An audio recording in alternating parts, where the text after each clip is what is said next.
Begin the current Daf, Mesech Daf Yomi. Begin 5 lines down at the top of the Yomah. We continue to explain the halacha of our previous Mishnah regarding what were the preparations that we did for the Kohen Gadol 7 days before Yom Kippurim, about also preparing just in case something in replacement, and machlekes that we had regarding one of those replacements. Ashir corresponds to Kazakh and Chesed to Enten Daf. Hashem B'Shem joining us for today's Daf. Some things we're discussing today's Daf are details on Rabbi Huda regarding that he says that we would have a second wife for the Kohen Gadol, and how exactly would that work? How could you have two wives when we'll see actually he's only supposed to have one wife, but at the same time he has to have a replacement wife. Additionally, we have a discussion whether a Kohen Gadol can serve while he is an Oymen. Something that isn't, we're going to have in today's daf, our Kahanim is Rizimheim. Generally, we presume that they're very diligent and that there's not room for any mistakes or any invalidations happening. Almanas is that one could do something to execute something, but it has to be based on a condition. We're going to discuss in the context that we get. Yoma is a woman who her husband died without any children. Arusa is a woman who's only the first half of getting married, she's engaged. And Oynen is someone whose relative passed away, which has certain limitations regarding what avodah can he do, and there's a chilik between Kohen Gadol and Kohen Hedger. So begin the current daf. 5 months down the top of the Daf Yomi. We had said in the Mishnah, Yehuda had said that Af Ish Acheres Maskin Lo Yishem Thomas Ishtai. He said not only do we prepare another Kohen Gadol, meaning another replacement Kohen in case of Kohen Gadol, but Af Ish Acheres Maskin Lo that you got to have just in case, because it says you have to have a wife. To which Rabban answers him, says, then you have to prepare 17 wives, 100 wives, where each one might die. It says the Gemara the following question. What do you mean? Why the Rabbanan saying that we're not concerned, we're not preparing a wife? But Rabbanan nami hochayishi l'shema. They're also concerned for a shema. They agree that you have to have a replacement kohen because shema yerba psul, that he might have a keri, he might have a tumah. So why over here are they not concerned for something happening like someone dying? So Rabbanan, but we'll tell you, tumah shchicha. A tumah for the kohen, it could happen through keri, through, let's say, speaking to Oretz, his spits on them, which was matam the Kohen Gadol. Says that could happen. But death is not common, and therefore we're not concerned that the wife's going to die to have a lady in waiting ready to go ahead and be married, or to be already married. Now, then the Mishnah continued the conversation, and Amalai, the Chachamim said to Rabbi Huda, Im Kain, if that's the case, we don't agree. We hold that you don't prepare a wife. But if you do, then ain't let say. So why prepare just one wife? Prepare 4 wives, 7 wives. Why prepare one wife? So says they're tiny good. They said very well to Rabbi Yehuda, if you are concerned, then you should go ahead and have more prepared.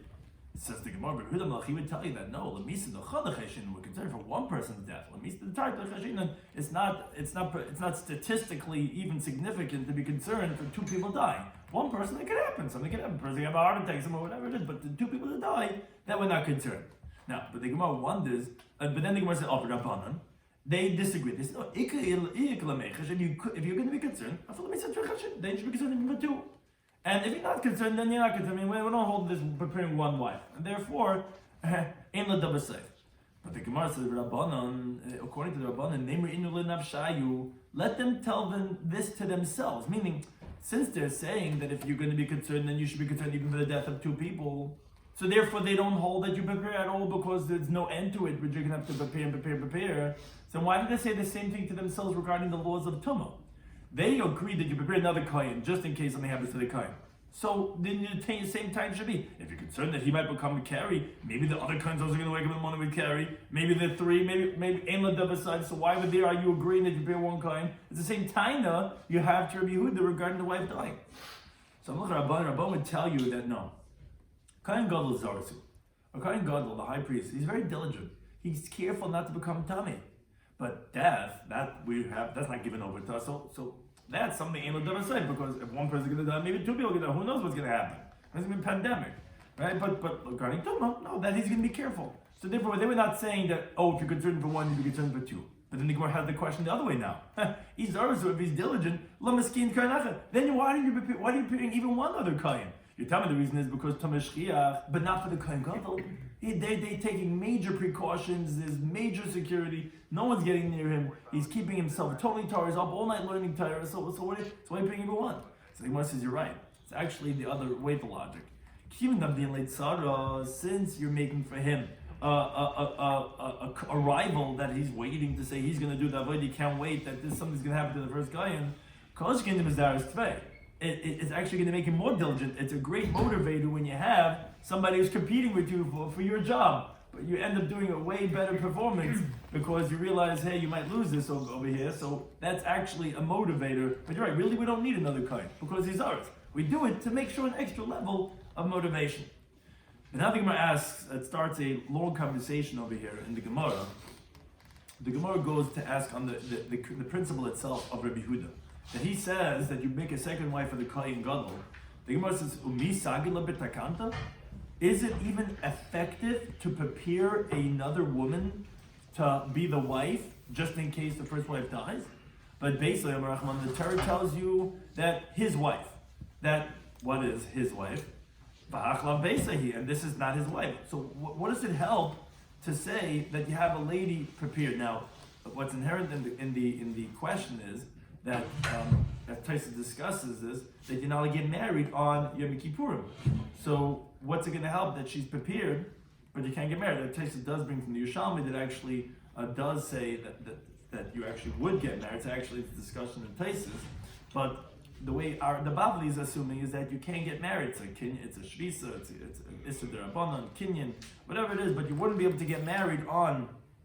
There's that whole conversation would have to get married on the Erev Shabbos to make sure you do the chuppah, and if it's almana, that there's no chuppah before Shabbos. But point is on Shabbos and Yom Tov you can't go ahead and get married. So what's the point of preparing her beforehand? So the wife dies in the middle of the avodah. You can't get married now. So what does it help? So we're talking about where he got engaged already from before Yom Kippurim.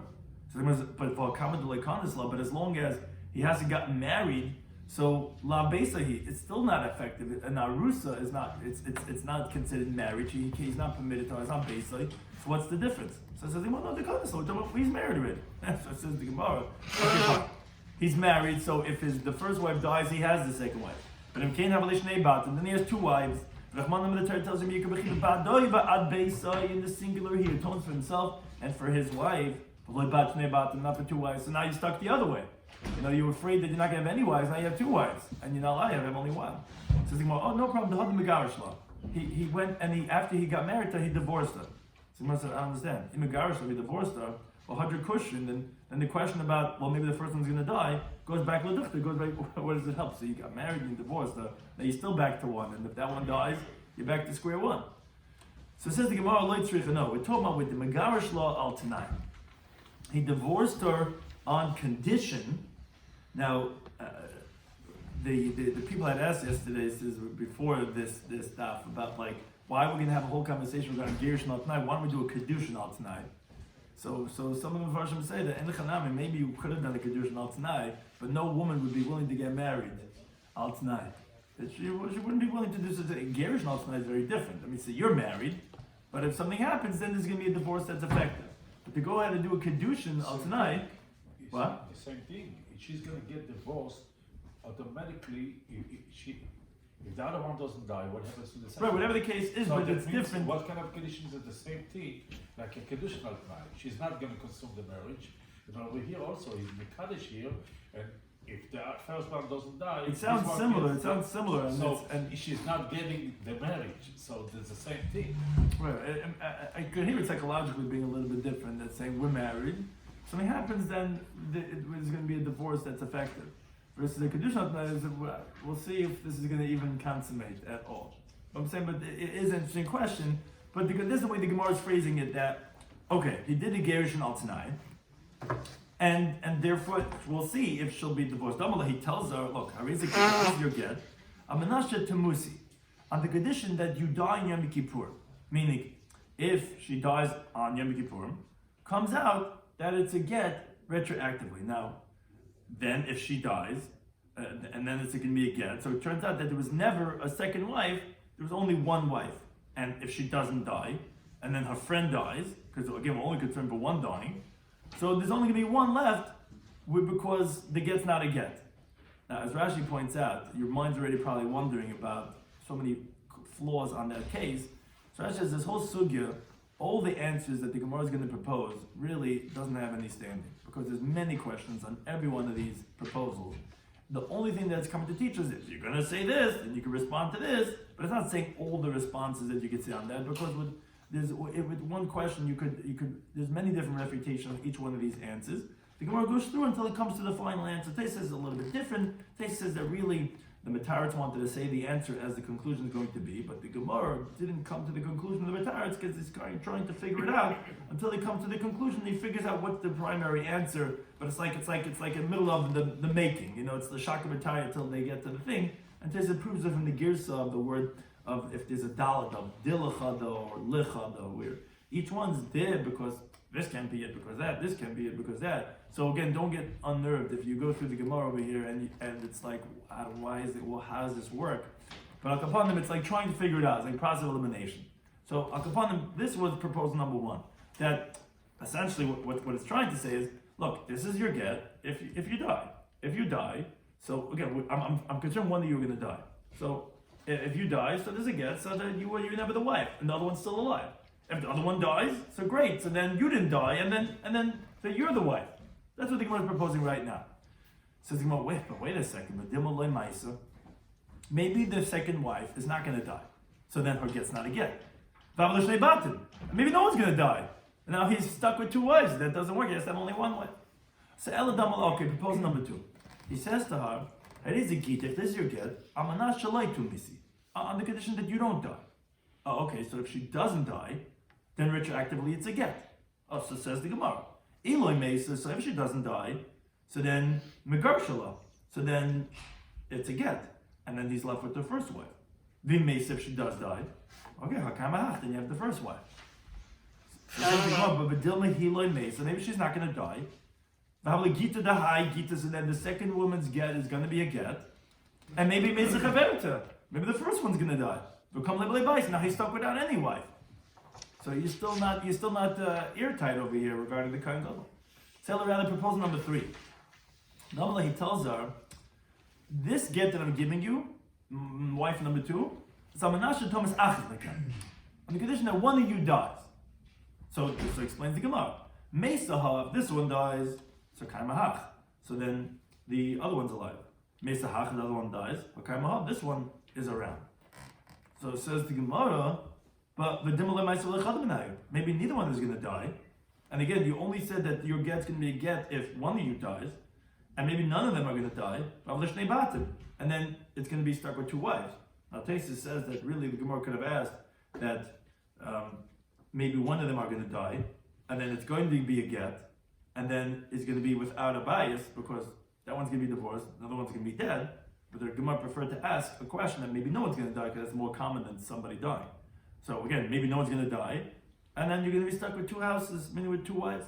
But moreover, the Gemara has another difficulty on this proposal, is because ki hagavna, such a stipulation, which depends on her life, because you're saying, which Taisus discusses exactly the parameters of this exact case, but here you're saying that if one of you die, which obviously this get is dependent, he's giving her a get and saying, if one of you die, which one of you is her life too, which if you die, this is a get. So it's as long as you live until the day that you die, that would be the stipulation. But the problem is, have a get is such a get. But if Amar Rabbi says, if this is your get, that this is your get on the condition that you don't drink wine all the days that I'm alive and that you're alive, and decreases. It's not a get. Why? Because all her life she's tied to her husband, her ex-husband, because she can't drink wine as long as she lives, and we need a crisis, which is a separation. There's no severance over here because all her life she's dependent on his stipulation. But if he says you can't drink wine as long as that person, whoever that person is, that you cannot drink, how is a crisis? It's going to be a crisis, and she could get married after that person died, which is the truth is really from today it's a get. But if let's say that she doesn't need the wrong, it's not a liability of Esha Seh. It's only a concern that maybe she's going to drink when that person is still alive, and then retroactively it's going to undo it. But the truth is really even right now, biblically she's really divorced. But one thing is, the question is from the first case, where you see that it was dependent on her life, that's the whole life, that's not a get because there's no creases. So here where it's dependent on the t'nai of the get that I'm giving you, is dependent on her whole life, because it's only get when she dies. So how can that be considered as a get in the first place? So therefore says the Gemara, rather the next proposal. He says to her, Hariza Gita, this is your get. Amnas shlei tamas chavresecha. On condition that the friend doesn't die. Okay, if a friend doesn't die, then it's retroactively a get, and then it's only going to be one bias. What's the point of the moment that you cannot have two wives? Because the get, when is it taking effect, and when do I have to find out that the other friend didn't die? When it goes in for the toilets. So that's what we're actually going to ask that question shortly. But now we're just saying that if your friend doesn't die, then it's going to be a get. So if a friend doesn't die, so then it's just going to be divorced. If a friend dies, it won't be a divorce. So great. So then you'll only end up with one wife. Yes, but at what point of the day it is? So we're assuming that's like retroactive. Yeah, it's going to be retroactive, but what point of the day I have to find out that the wife didn't die in order for her to be divorced? You don't have to find out. No, but what time does she has to be dead or not? In other words, when he makes a few twilas and he goes in for the power and the chatos and the shiur, and he goes in to be victorious, at what point of the avoide he cannot have the two wives, and at what point I have to find out that she should be dead or not? Right, I mean, I think it's going to be inherent in one of the questions I'm going to ask, but let's say she dies. When? No, let's say she doesn't die, her friend doesn't die the whole Yom Kippur. Right. So it turns out, retroactively, you were divorced the whole Yom Kippur. So then the question is, if she does die, when does... Right, so that's going to be the Gemara's question, really, essentially. But first, the Gemara explains this case first, that, look, if a friend doesn't die, so Megarsha, so then she's divorced, so you only had the first wife. And if the first one does die, so you have the second one, so you'll only be left with one. But so the Gemara asks you a question. Maybe the friend's going to die in the middle of the Avodah. So he's going to die in the middle of the Avodah. Glory Mill says, it's going to be retroactively revealed. The Gita, the whole of Gita, who turns out the second one's get is not a get. Why? Because the first one died. And now, usually you would say, first one died, the second one not a get is a good thing. Because the first one died, okay, now we don't have her, so the second one's around, and because it's not a get. So good, we only have one wife. Problem is, turns out that the first half of the Avodah was with two wives. So that's essentially what he's asking, that you turned out that it was not a get, but and the second one, the first one only died halfway through. So for that you had two wives. So this is the Gemara next proposal. Damalei says to her, this is your get. On the condition that your friend dies. Now, this is also a very difficult proposal, but essentially what the Gemara is trying to take care of, which you had a problem in the previous proposal, was that you had two batim. Here you're not going to have two batim, because it's your get on the condition that your friend dies. If your friend dies, then it's a get. Now, Taisus points out, Ahmed Aleph, he says that you have to explain this case you're talking about, where he also said that, meaning it's going on what the Gemara just said, that on the condition that we're saying that your friend dies, is that he tells her two things. He says, this is your get on the condition that your friend doesn't die, and he's telling her also on the condition that your friend does die halfway through the Avodah. Where, because if he only tells her on the condition that your friend dies, then the Gemara could have asked that maybe her friend's not going to die. They have shnei batim. And it's definitely more common than not dying than dying at all, than what the Gemara is going to ask. So obviously Taisus says that we're saying he tells her both. On the condition that she does die, and the condition that she doesn't die. So that's what the Gemara asks now, and says, but v'dema ma'aseh chaverta, I understand, maybe her friend's going to die. And v'havale gita da gita. So you're telling me on the condition that she dies, then it's going to be a get, so maybe she's going to die, and it's going to be a get. Now he's not going to have any wife at all. So Eleveder says the Gemara, he's actually, okay, now we're shifting a little bit. He's divorced, he's giving them both a get. Now, okay, so he has to tell them both something. To the second one, he's going to tell her, this is your get. On the condition that the other wife, the first one, doesn't die. If she doesn't die, I have already a wife, I don't need you, so then you can be divorced. Now to the first wife, he tells her, this is your get. On the condition that you don't go into shul on Yom Kippur. So therefore, if she doesn't go in, then she's going to be divorced. Now the problem is, says the Gemara, is that the dimulei ma'aseh maybe the first one is not going to die, so then the second one's get is going to be a get. V'lo ayla, and says not to have the girsahi, because going on the first one, v'lo ayla he lebesa knesses. And maybe the first one's not going to go into shul, so that will be a get. Now both are gittin, become lebelebais, he's now without any wife. So Elorella says the Gemara a different proposal.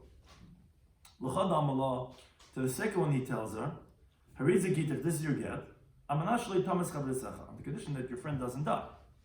If your friend does die, then it's going to be a get. To the first one he says, Hariza git, if this is your get, on the condition that I go into shul. So the Gemara explains. If either one of them dies, you have the other one. Now, what are you going to say? Maybe the first one's going to die halfway through the avodah. It turns out he did the avodah with two wives. And that says the Gemara, it's not difficult. If he sees that she's about to die, so he goes in first to the Beis HaKnesses. So he's making the get of the first one now retroactively as a get. And Taisa points out that although the Gemara already asked that by the woman that maybe she's not going to go into shul, so why don't we ask the same question regarding him? Maybe he's not going to go into shul. So we say that no, by her the women are atzlani saying they're lazy, but the kohen is the zars, and the kohen god the zars is not going to forget to go into shul. And moreover, by her we're more concerned because she's not always there, the co-wife, to see if our friend's dying, that she should go into shul, because they're not tied together. But he's there, he sees, and he's quickly going to run into shul to make sure that she's going to get divorced, so that they don't have this problem about having the two wives. Now, additionally, Taisa says that we have to say that when he says to one of them on the condition that I'm going to go into shul, that he tells the second one, like we said, on the condition that your friend doesn't die. So Taisa goes through, he explains why this proposal works, why we're not concerned for anything. He says because if the second one dies and halfway through the avodah, so then he's going to go into shul, and it's going to be a get l'mafreya, so there's no two wives. If she doesn't die, if let's say none of them die, so then we said the first one's get is going to be a get, because he said, what was the tonight that he told her? He says, and then it is a get. So if your friend didn't die, then she is divorced. And he's not going to go into shul, because if he went to shul, then the other one would be divorced. And he doesn't want to do that either. And if let's say the first one dies halfway through the avodah, since the second one didn't die, because we're not concerned for the death of both, so then she's retroactively divorced, like we said, because she's going to be divorced if the other one doesn't die. And he's not going to go into shul. So therefore this is... He ends up divorced for his first wife. What? His first one died. According to the first case. Which one? If which one? No, it probably means the second wife. Yeah, the wordings are not necessarily precise, but I'm saying he's going to stay with his first wife. If the first wife doesn't die, the second one's get is a get, right? But we had to stipulate that in case that there's a death halfway through, and we're not concerned for death of two, so then it should be retroactively get, and then he's not going to go into the shul, so that the first one is not gonna die. So that's what we said. It's much more simpler if you go into shul A, shul B, you make a get with the first wife. If he sees the first wife looks like she goes and die, he goes into shul A and then she's divorced lemafreya. If he sees the second wife goes to die, he goes into the second shul and then she's divorced lemafreya. It's very easy. I hear. Just has to make. No, the problem is that no, but the problem is also you have to consider if no one's dying. You have to consider if no one's dying. But in any case, no one's dying, then he goes to you don't have to wipe the two. You have to do shul. Because when no one is dying, he goes to one shul, and therefore that wife that he doesn't want to keep gets divorced, lemafreya. So he's always going to have one wife.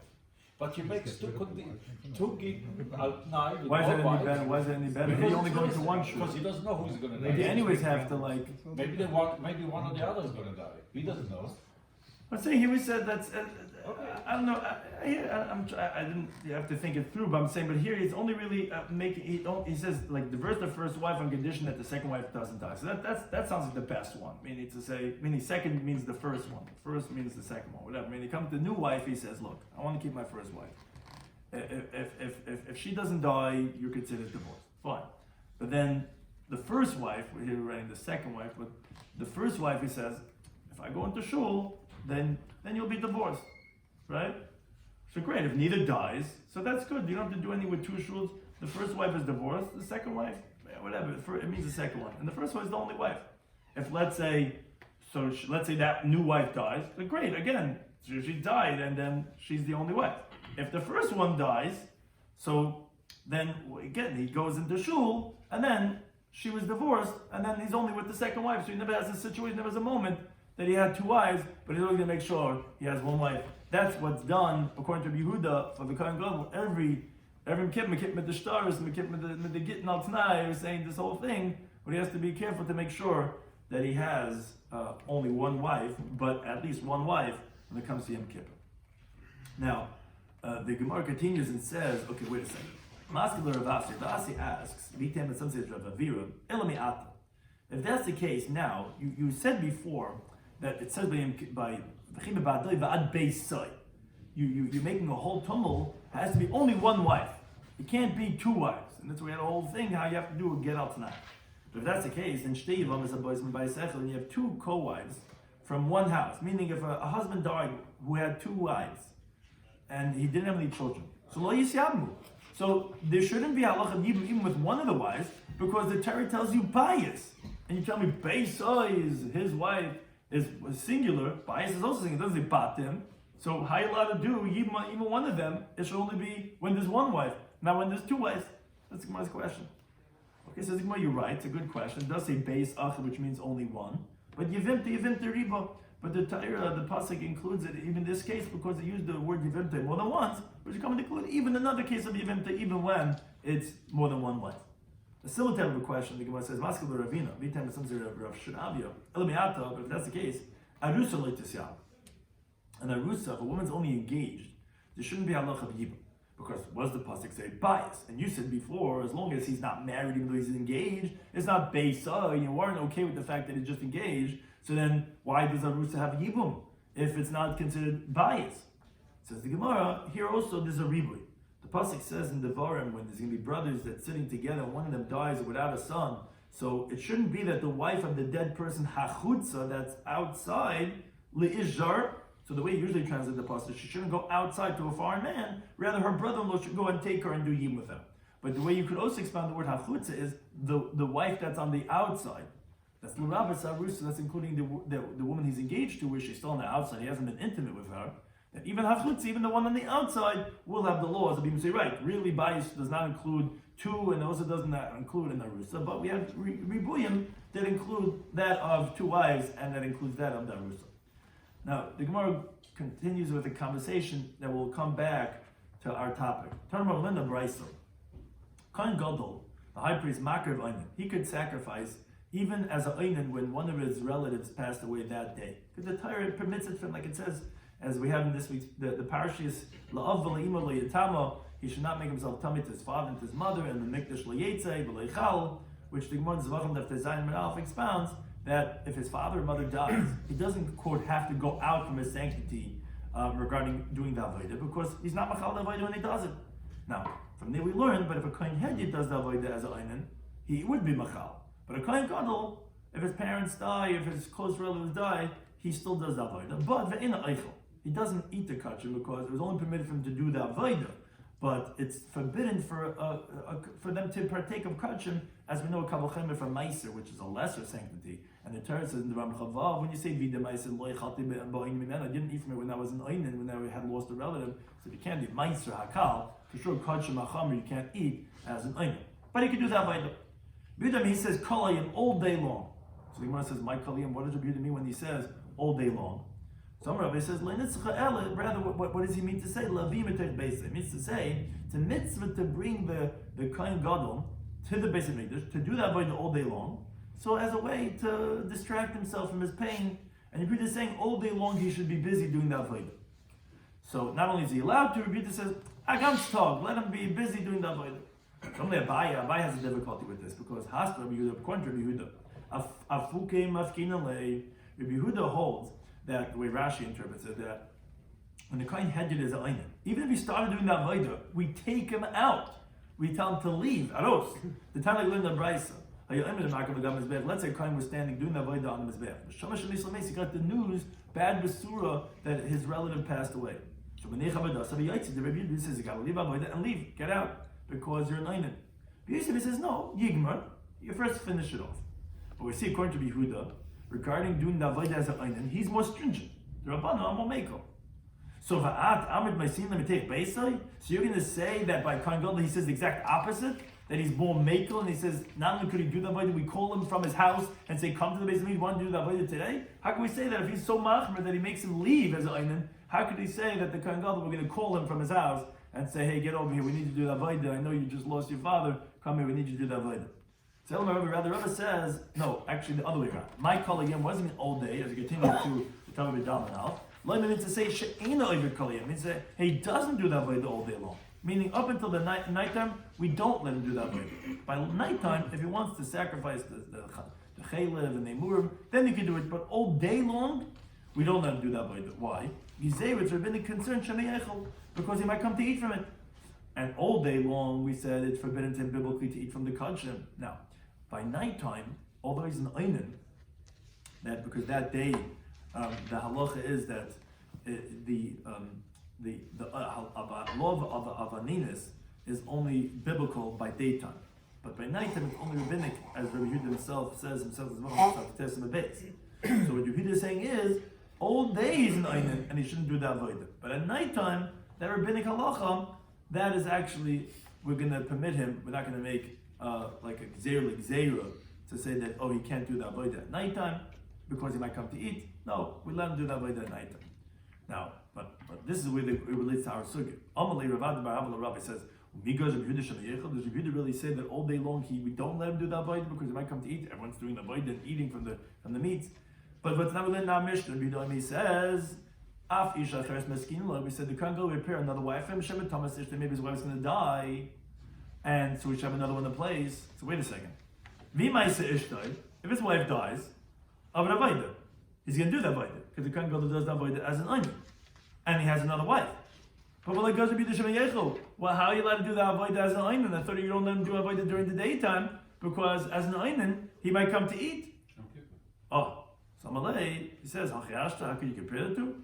Hasim giving Yom Kippurim over there, it's Yom Kippurim, and therefore what? The Kulam L'Kachi, nobody's eating. So when Naman lost Lamech, is not going to come to eat.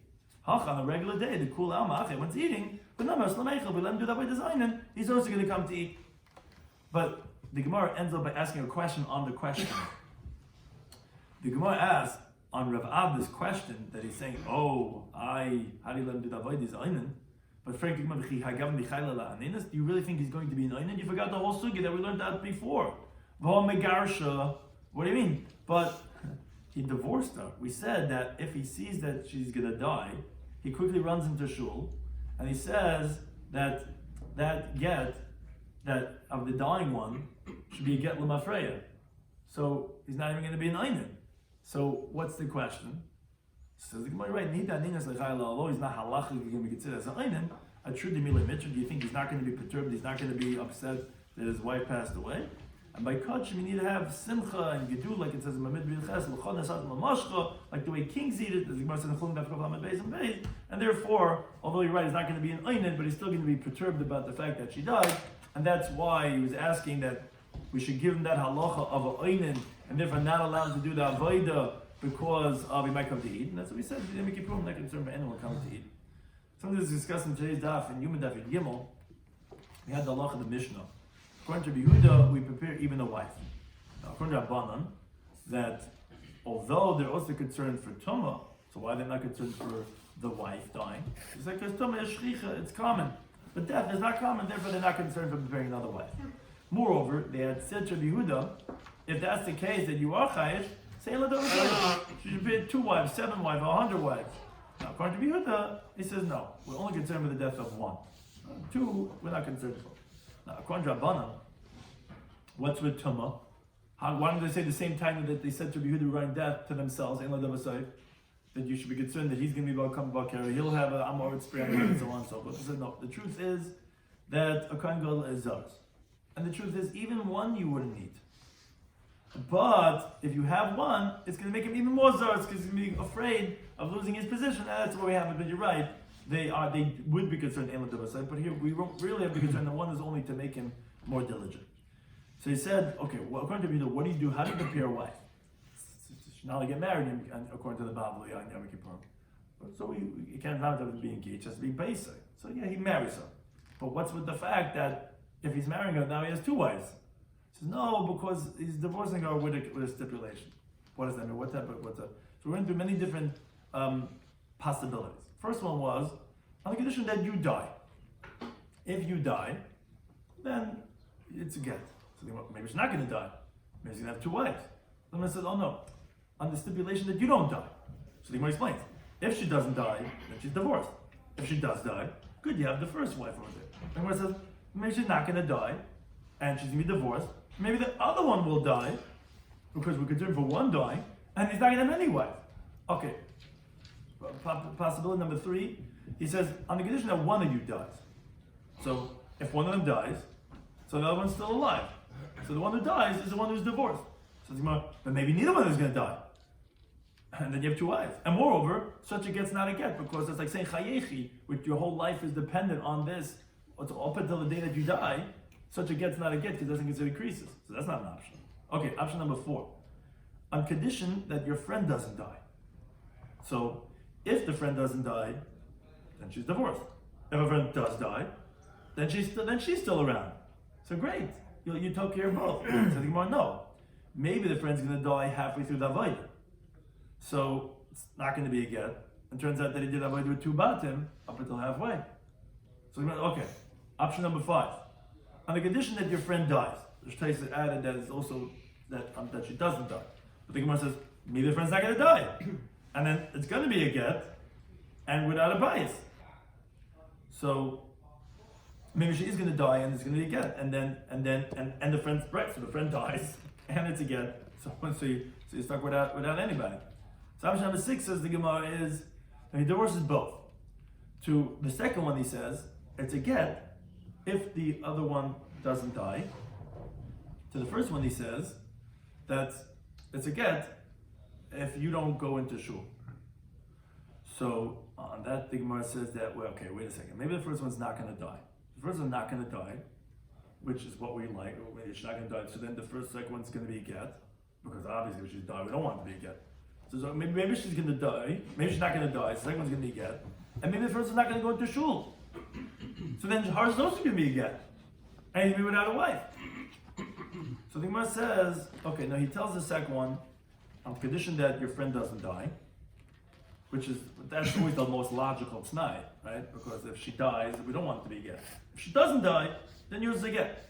And the first one is what Tess discussed, what changed from this one from the previous one, on the condition that I go into shul. Oh, so if one dies, you have the other one around. And even if the first one dies halfway through the avodah, he's going to quickly run into shul. If he runs into shul, it turns out his first wife was always divorced. And therefore she was never his wife, because she was divorced from before Yom Kippurim, and he's up at the second one.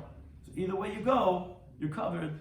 And that's the seventh proposition was the final one that Rabbi Shloimy says that you do every Yom Kippurim, that you tell the second one, here, I'm giving you a get on the condition that the first one doesn't die.